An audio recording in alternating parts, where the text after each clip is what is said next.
In this tutorial, I'll show you how to embed a form with Weebly and Jotform.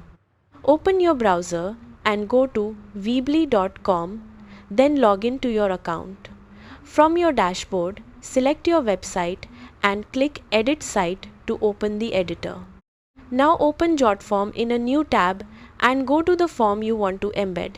Click on Publish, then choose Embed and copy the embed code. Go back to the Weebly editor and make sure you're on the Build tab.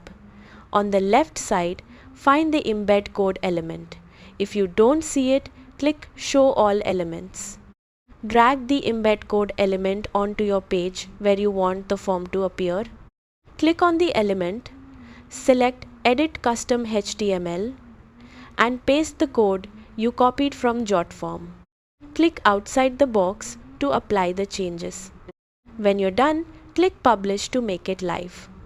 That's how to embed a form with Weebly and Jotform. Thanks for watching.